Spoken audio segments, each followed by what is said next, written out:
Thank you for taking the time to watch this episode of Life Support. If you enjoy the content, we would ask that you like it, hit subscribe, and share it with your friends. Hey, it's so good to have you on Life Support. What we do in this program is we like to tell stories and talk about how God intervenes in trauma and glorifies himself. And we have one of those stories today. Kevin is with us from Fight to Forgive Ministries. Thanks a lot for being here. Great to be here. Thank you. So your story is really an interesting one. And before we dive into that, tell me a little bit about Fight to Forgive Ministries. Well, we just launched it about a little over a year ago, and it really was birthed through the trauma that we went through, where we had to learn to forgive someone who attacked me. And through the course of that, what I called a fight to forgive. People always define forgiveness as a choice, or it's a process. And for me, it was a real struggle, and didn't have a lot to learn on how do you actually forgive. And so we really over extended period of time, as we just fought to forgive the person who attacked me, and we just kind of launched this ministry. Just said we wanted to help equip other people how to overcome their trauma and undo the wrongs and wounds created by others. So that's kind of the birth, and it's led to us really now giving birth to working with those who are incarcerated. Okay, good for you. So tell me about the attack. Tell me when this all started, when this all took place. Yeah, it was August 4th. It was 2009. I was a pastor in the inner city of Detroit. And just one night, we lived in the community that we pastored in. Our church was an old XXX movie theater renovated to be a church. Right. And just one night at 3 a.m, was awakened to the sound of breaking glass, and a man who had previously been incarcerated, I believe like 15 or so years, pretty much his whole adult life in and out of prison, had climbed through my window. He was high. He was looking to rob, to get money for his next hit. And when he had crawled through the window, I had raced down the stairs, and we just kind of came face to face at the bottom of my stairwell. And from there, we just began to fight. It wasn't much of a fight. I had a tennis racket. He had a large kitchen knife, and through that, we just began struggling. So this was the middle of the night. Yep. Out of nowhere.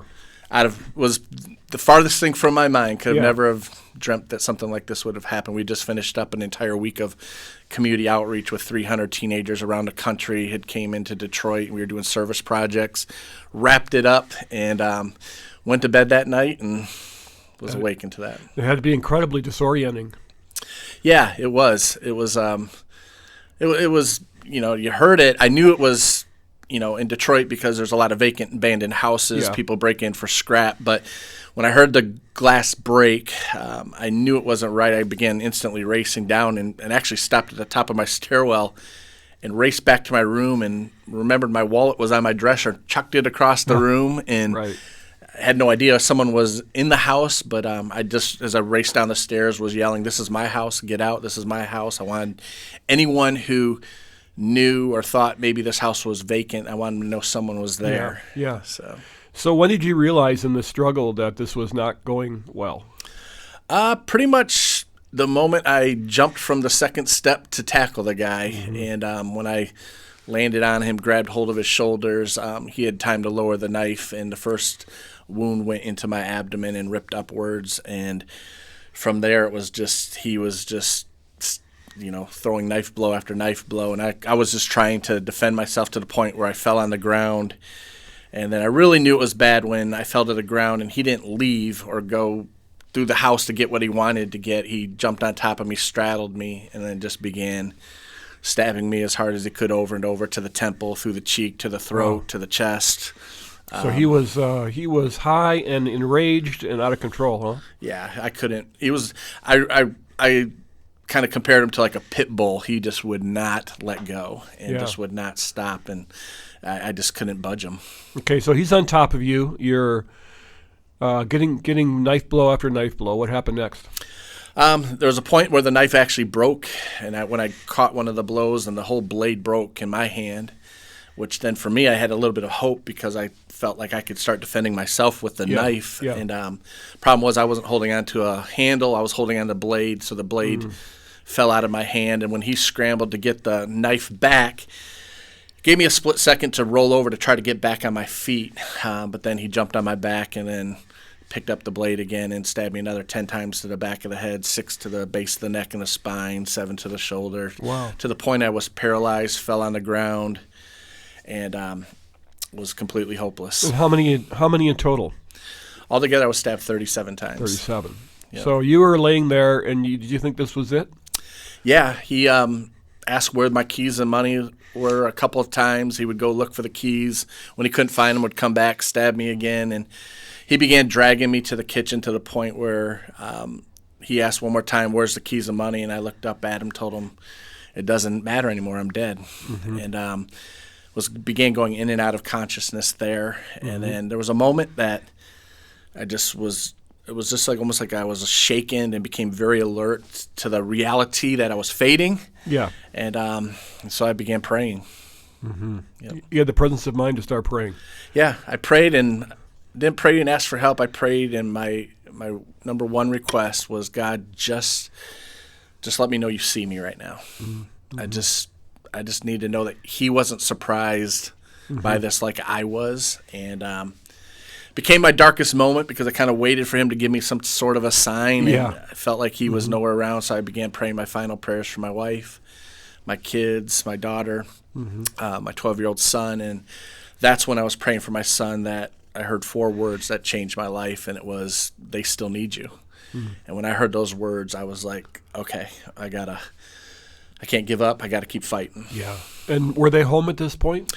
No, it's one of the miracles. They were supposed to all be there that day. And the night before, for no real reason, my wife and I were talking. We said, you know what? The kids were out of town visiting grandparents for our outreach week. I said, why don't you go, instead of them coming here, why don't you go and spend a week with your parents? So when she got the phone call from the hospital, she'd only been there for a couple hours after completing her 7-hour drive. Wow. Then she had to turn around and come right back, huh? Yep. So you heard the voice, and when you mentioned that you were just wanted to know God saw you, tell me about that a little bit. Is that the idea of dying alone, or you just needed some assurance that God was still kind of working in all of this chaos? I think for me it's a little bit of my background just being, I wasn't raised in church.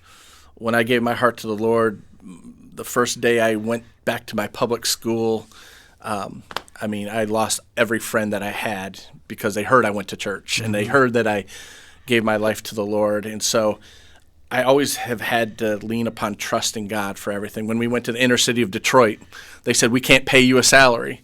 And they were like, well, we feel like we're called to do. We feel like the Lord will provide. And the Lord literally provided for us for 7 years mm-hmm. just through support of other people. And so I've always had this relationship that just heavily relied upon him. So in that moment, it was that trusting moment. And for me, It was just,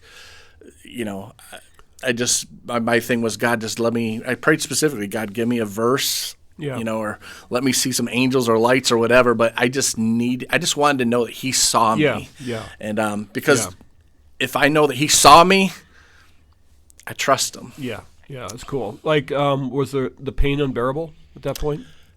I did not feel any pain the whole entire But you were aware process. that it was serious, but you didn't necessarily... Didn't know it was... I knew it was serious. I thought I was paralyzed for a moment, and then when I stood up, was able to stand up to make my way out of the house, that's when I really knew it was bad because I had to pick up my insides that were on the outside of me. Oh, wow. Is that right, huh? And I had to carry them. So did he run out of the house then? Nope. He was when I got out of the side door of my house, he was in the second floor of my house going through all my rooms and going through the rooms of the house looking for anything that he can grab. Ended up getting $2 out of my daughter's piggy bank and an old laptop computer. Wow. And when did the police finally arrive? Or did the medical personnel arrive first? Or the police arrived first, which was probably another one of those miracles of the story to have Detroit police show up within 90 seconds. Right. That was a real miracle. They showed up and came and talked with me on my neighbor's porch where I made it to. And then shortly after that, the paramedics arrived. Okay. So what was going through your mind when the paramedics had you and you're going to be shipped to the hospital? Really, those 4 words, they still need you. I just kept in my mind.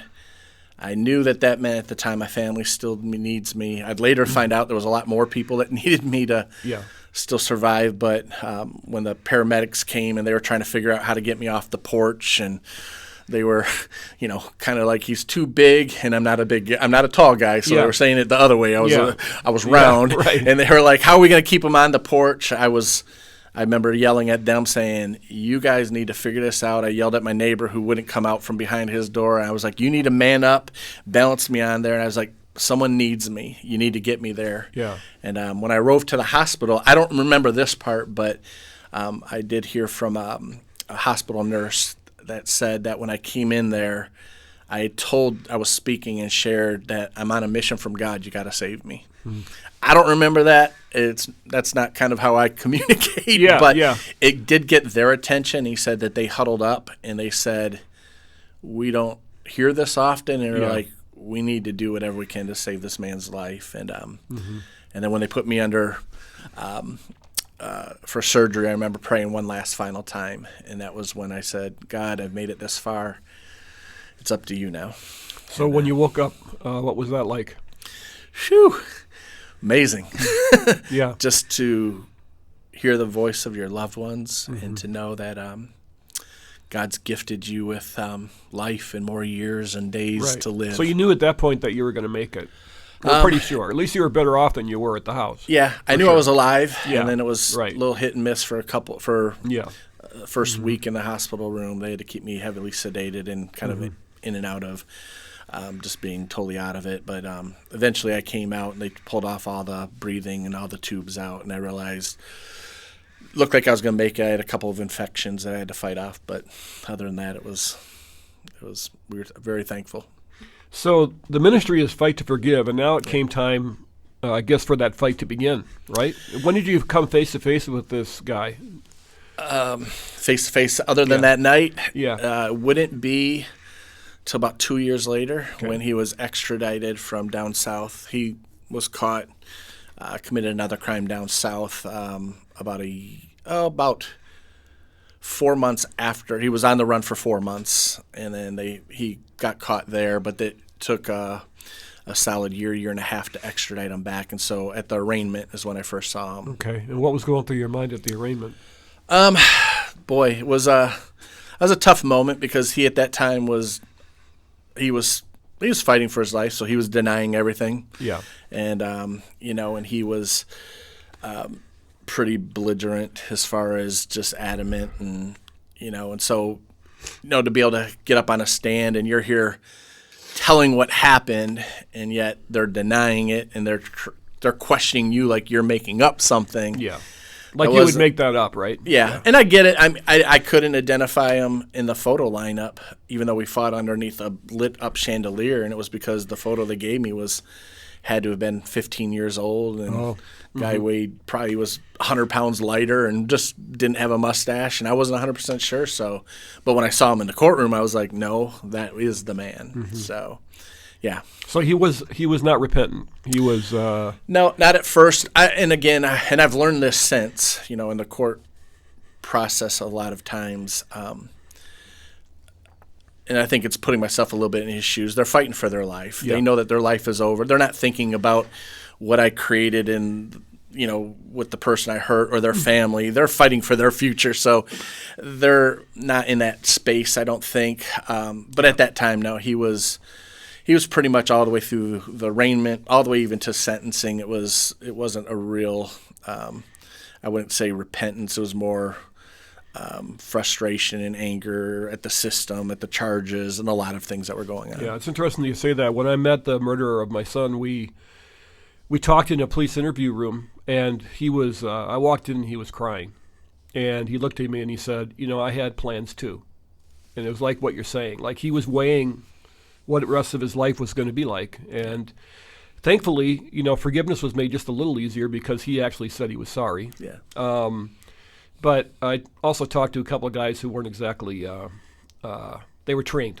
Don't say a word, just stare at you and that kind of stuff. Yeah. So that had to be very hard to keep wrestling with the fact that this man was not repentant about what he did. Yeah, and I mean, yes and no. I mean, I think for me, because the forgiveness fight, it began in the hospital room, which, again, it took a year and a half before I came face to face with him. Yeah. But it was, I think for me, it's when I really, early on, I realized how forgiveness, it's not based on anything that the other person can do, undo, say, not say. Forgiveness was based on one thing, and that's really what Jesus Christ did for me on the cross. Yeah. And forgiveness for me, therefore, wasn't viewed as a choice, an option. It was a response. And it was a response not to anything, again, my attacker or the person who hurt me could do. It was a response to all that Jesus did for me as the one who was responsible for putting him on the cross. Right. Yeah, that's cool. That's the hope you have as a believer. Fight to Forgive is the name of the ministry. Kevin is my guest. Okay, so now you're in the hospital. You wake up. Your family's there with you. What happens next? Everyone was waiting for me to, when I would kind of break or begin talking, and there came a moment, probably about a week and a half later, where my wife was there, and I just began weeping, and she was like, "What's going on? What's going on?" And I just began apologizing to her, and she was like, "Why are you sorry?" Yeah. And I told her, I said, "I gave up." And I kept going back to the moment where I'd given up, and I kind of had wrote the rest of my story, how I was going to die, who was going to find me, how long it was going to take for them to find me. I played all that out and I literally was waiting for there to be no more life. Yeah. And I just apologized for her, and I think it sunk into me that I'd given up when there was a greater power available to carry me through the toughest storms of my life. Right. But I was allowing my circumstances to be louder than, Of course, you were a victim of a heinous act of violence, though, too, right? I Yeah. mean, you had to forgive yourself a little bit, right? Oh, for sure. Yeah. Yeah. That was, forgiving myself for that was, Yeah. I had to Yeah. forgive myself right there in that moment, too. And then from there, I had told my wife, I said, I know I've got to forgive this man. And so I said for the first time, I'm going to forgive him in that hospital room.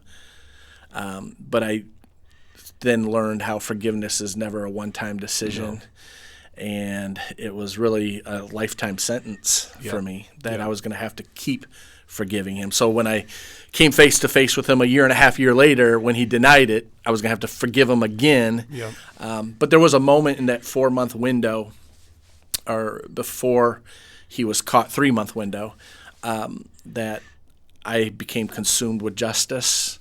Mm-hmm. He was on the run, so I was looking for him. I was Googling his name, and I got to the point, there was 2 moments that just were crisis moments for me. One was I found him on the internet, and I could pay $5 and it would tell me the location of where he was. He wasn't from Detroit, right?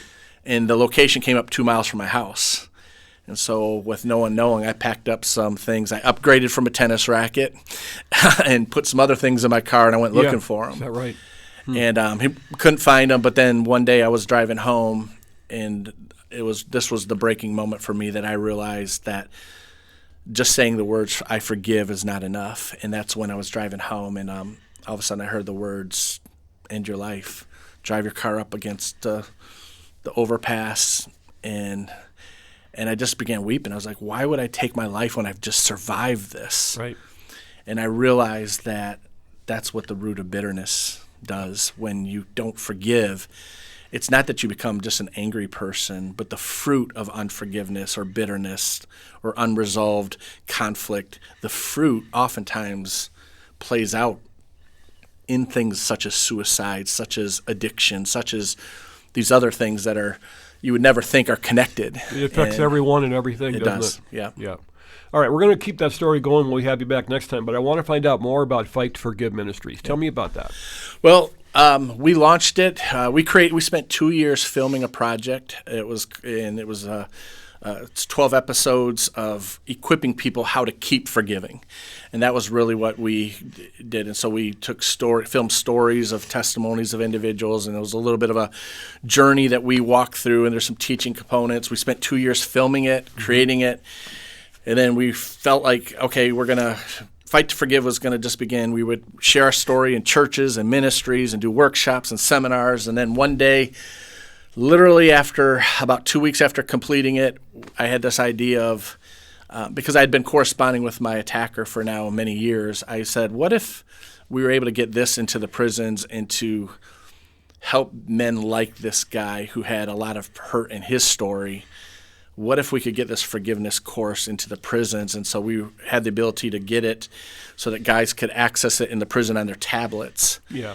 And literally, which is the only way they can access it. It is there, right? Yeah. And I uploaded it. We got it all there. Didn't think anything of it. Matter of fact, I put my home address. If anyone wanted to write me, we started getting letters.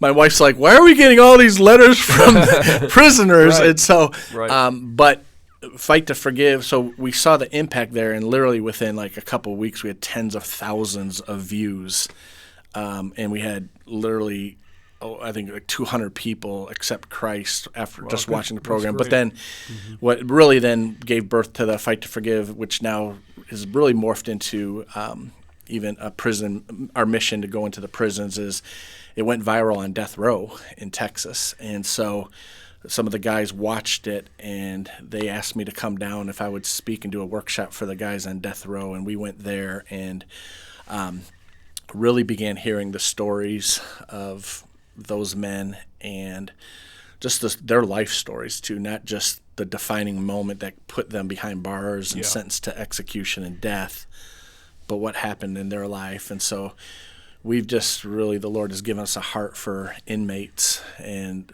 helping them work through their stories. I got to give a victim's impact statement. Yeah.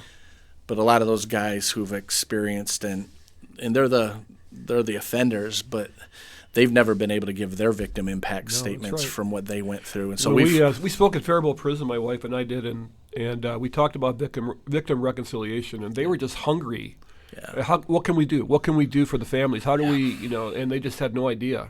And it was just eating at them. It is, and it's the same thing on death row, and it's there's obviously there's some that aren't that place, but most of them who have really taken responsibility, especially who have been changed by the gospel, have been, those guys are just, they want to make things right, and they know they can't, but they can't undo what they've done, but they just so much want the families and those who have hurt to know how sorry they are and how they wish they could do anything to change those moments. And so we're praying that so we've just really, that's what we've done. Fight to Forgive, for the most part, is we share our stories. We're beginning to work with victims of crimes and helping them forgive their offenders. We're working with offenders how to reconcile with their family members through forgiveness. And then we travel monthly to Texas to minister to the guys in death row. Good for you. How do we get a hold of Fight to Forgive Ministries? Website has all of our information. It's fighttoforgive.com. And it has all of our contact, from email addresses to phone numbers, and where anyone can write questions. Yep. Well, thanks for being here. We got more to talk about. I look forward to catching up with you next time.